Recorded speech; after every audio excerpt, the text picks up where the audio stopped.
context that set the stage for this program was based on occurrence that had been witnessed during election period. And this was one political instigated violence that pitted the community against each other.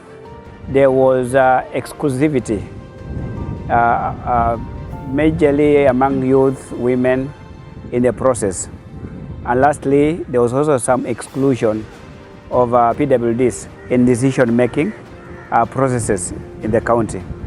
And that's why the project came out to see what exactly would be the long-lasting solution using the software approach to deal with such a perennial problems that happen during the election period.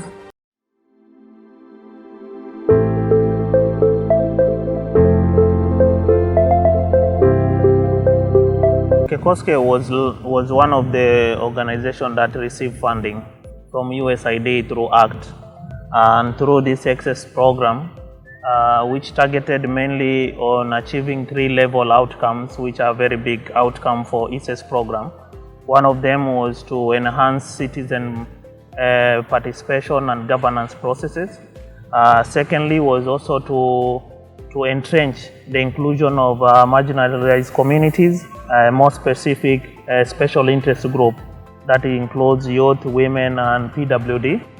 And the third outcome for this project was also to mitigate some of the arising conflicts which are politically instigated, security related, and where community can identify the indicators of conflict, report to early warning system, and also report within the local leaders.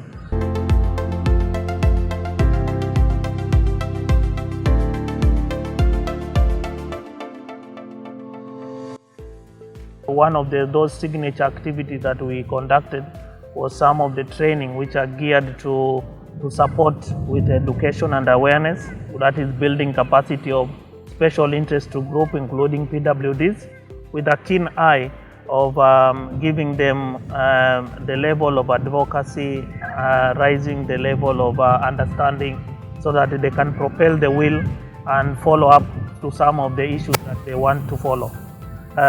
Two is some of the activity were specifically targeting women and youth, which are the majority in Kilifi County, so to speak.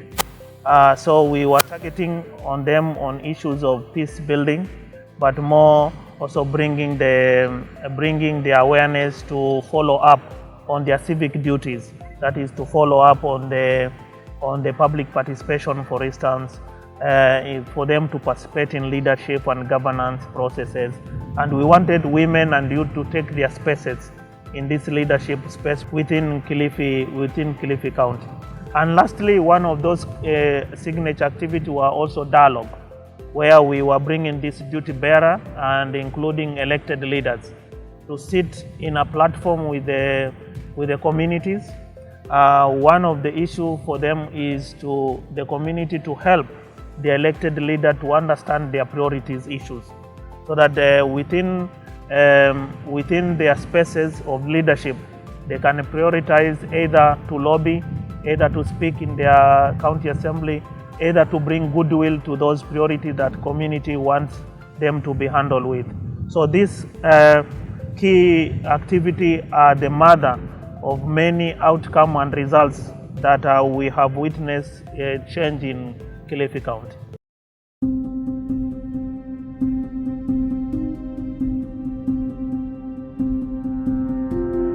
One of the essential ingredients that has been there is realizing how Kilifi is structured in terms of the key population we are talking about.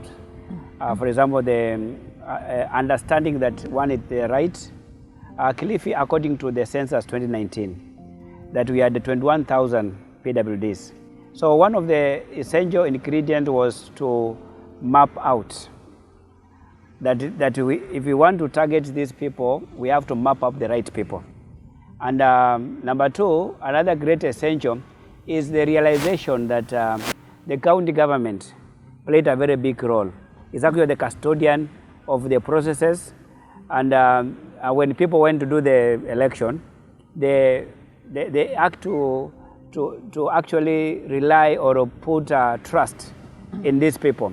Additionally, also think that two things which came out clearly for this ECCESS program as essential was providing a platform for community members and the duty bearers to ventilate on issues, and specifically knowing that civic duty does not end at certain point.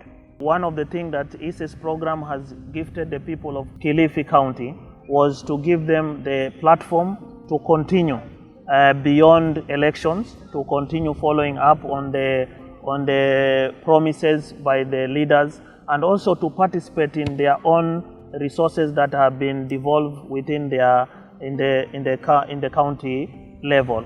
And two is this program gave voice to the marginalized and to those people who have been excluded.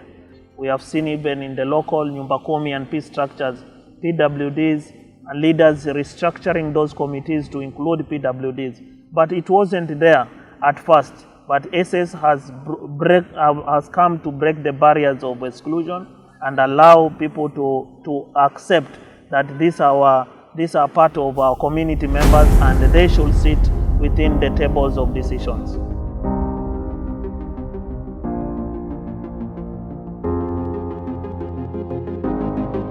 Now, the rights for the people with disabilities are entrenched in the Constitution. The PWDs can take action on themselves. A number of things will happen. The burden that will have been taken by somebody else to take care of them, the time that will be taken by somebody else to take care of them, the resources that will be taken by somebody else to take care of them, we can move to something else. If I heard you correctly, you asked the difficulties also for significance. Significance. Yeah, and just to add on that is when a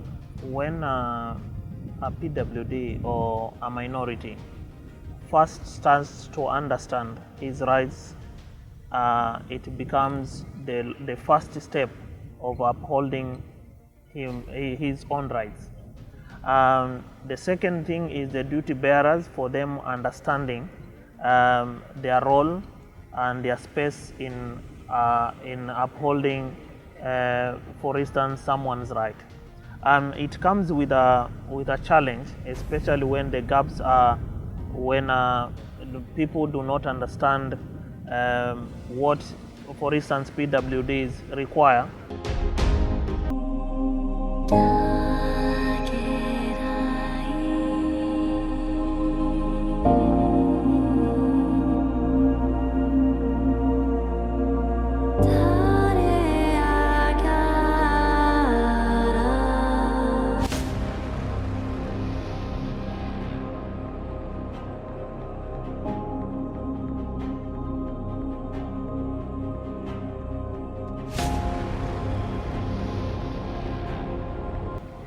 One of the, as we venture into the extended ECCESS program, we want to look back on the lessons that also we have seen, and I think one of the things that has worked well for us is the early warning mechanism, where communities have been able to report incidences, but more so also localizing early warning to their own community level, where we have seen so many crimes rate reducing because of the aspect of community seeing the importance of reporting the alerts and also reporting incidents to prevent escalation of violence or to prevent alerts or to prevent conflict from arising.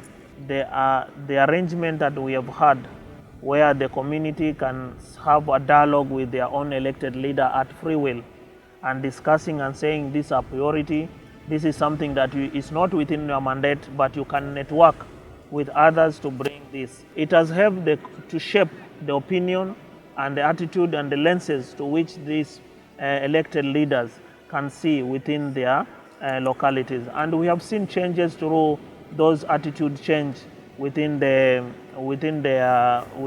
spaces. We are looking at a prospect of working with the training of Peace Committee and Nyumba Kumi for them to become peace monitors within their localities.